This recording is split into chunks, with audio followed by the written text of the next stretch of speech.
I'm okay with thinking about it in round 2, which is something new. In the past, we've said round 3, maybe early in round 4. Mahomes and Josh Allen and even Jalen Hurts last year have just been so much better than everyone else. And we've kind of seen those lower-end quarterbacks fall off just a little bit as well. So you get to the mid-range of round 2, I'm okay with it there.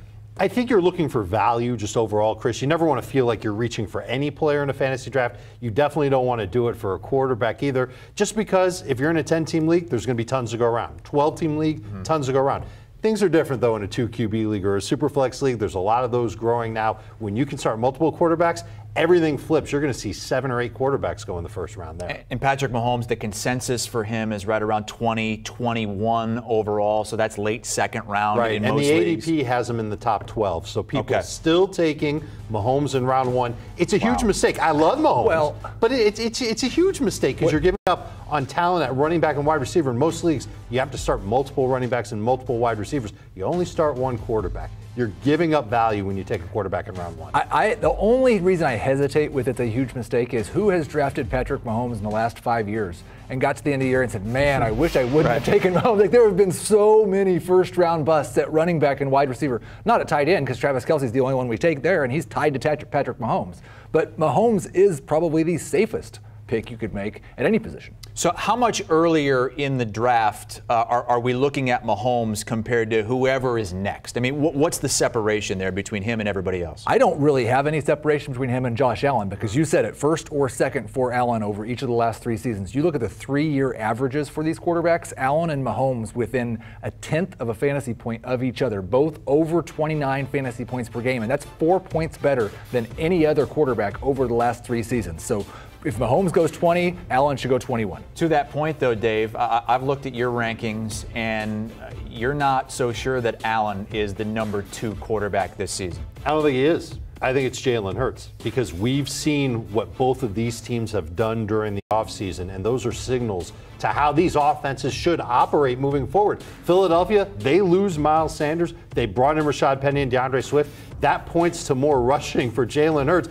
Miles Sanders had 11 touchdowns last year. That's out the door. Jalen Hurts could go and run for as many as he could score once every game. That would be 17. That would be amazing. Whereas in Buffalo, they had Dalton Kincaid at the draft. They've got James Cook. He's their second-year running back. They've got an offense that I think is going to throw the ball a little bit more and try and cut back on Josh Allen's rushing. That makes his rushing ceiling lower. Hurts can outperform him there. They can be relatively close in terms of passing. I like Hurts better. I think it's a debate in leagues that reward 4 points per pass touchdown, and I think both these guys over Mahomes in that sort of league, because Mahomes throws so many more pass touchdowns than they do. But I just think if you look at what Allen did last year, still being at 29 fantasy points per game, despite the fact that he was playing with an injured elbow for the second half of the season, and they've added weapons in the passing game, he has the potential to throw for 5,000 yards and still run for 600. Yes, Hurts may run for 800 or 900, but he's not going to come close to Allen as a passer. Heath and Jamie Eisenberg have Lamar Jackson 4th. Dave, I didn't see him in your top 5. I did see Justin Fields, though.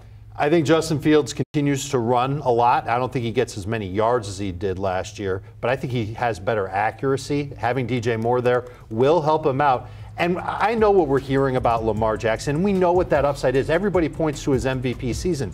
Chris, that was 4 years ago.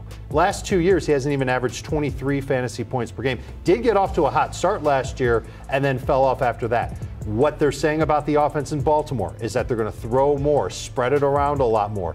He's not going to run as much as he has in the past. And over the last 2 years, Chris, 5 rushing touchdowns, and his red zone completion rate is 50.5%. So he needs to get better as a thrower and somehow run more when they're saying that he's going to throw more for him to be better than even Justin Fields in 2023. You look at those per game numbers for Lamar Jackson, and they're always a little bit skewed. He is an injury risk. He's left games early each of the past 2 seasons, but even with a partial game last year where he played 10% of the snaps, he still outscored Justin Fields, Justin on a per game basis.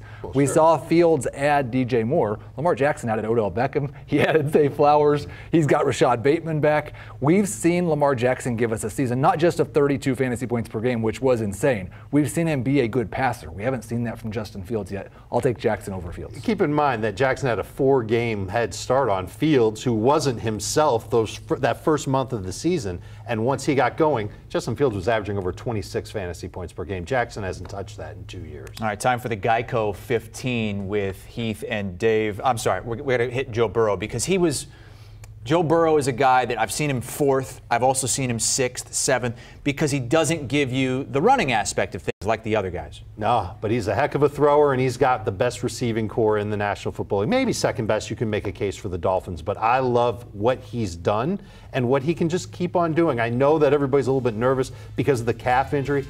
He averaged 26.3 fantasy points per game last year without having to run the football. We don't have to count on him for that. He can get a couple of rushing touchdowns along the way. He's got great wide receivers. That's why you draft him. As long as he had Jamar Chase on the field, by the way, last season, over 27 fantasy points per game. That's the connection you want.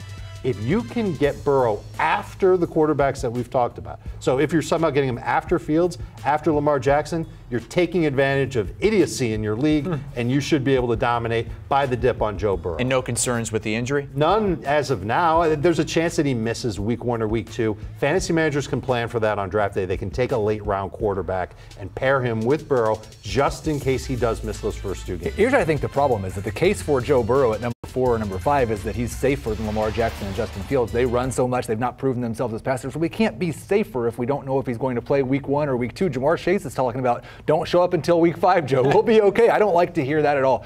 I got burnt on a few guys last year and the year before thinking, you know what, it's early in training camp, they'll be okay, and they weren't the same to the start of the year. I'm a little bit more cautious on Burrow. I'd rather have Justin Herbert than Joe Burrow. All right, now the Geico 15 as we look deeper into the draft. If there's a big run on quarterbacks and you decide to wait, who can you grab late round that's going to save you? Somehow we see Anthony Richardson now falling to QB 15, QB 16, QB 17. I don't know how we've watched the last few years with Justin Fields, with Jalen Hurts. It doesn't matter if you're a very good passer. If you have a coach who's going to allow you to run the ball 10 times per game, you can be a top 5 fantasy quarterback. Well, guess who Anthony Richardson's coach is this year? It's the guy who was responsible for Jalen Hurts the last 2 seasons. He is the greatest athlete who has ever tested as a quarterback in NFL Combine history. And now he has a coach who's going to allow him to run 10 times per game. You should draft another one of those late round boring quarterbacks to go along with him, just in case he doesn't start week 1. But once he starts, he's going to be a must-start fantasy quarterback. Love Richardson around pick 100. His ADP, as he said, nowhere even close to that. But if I had to take another quarterback with a late round pick,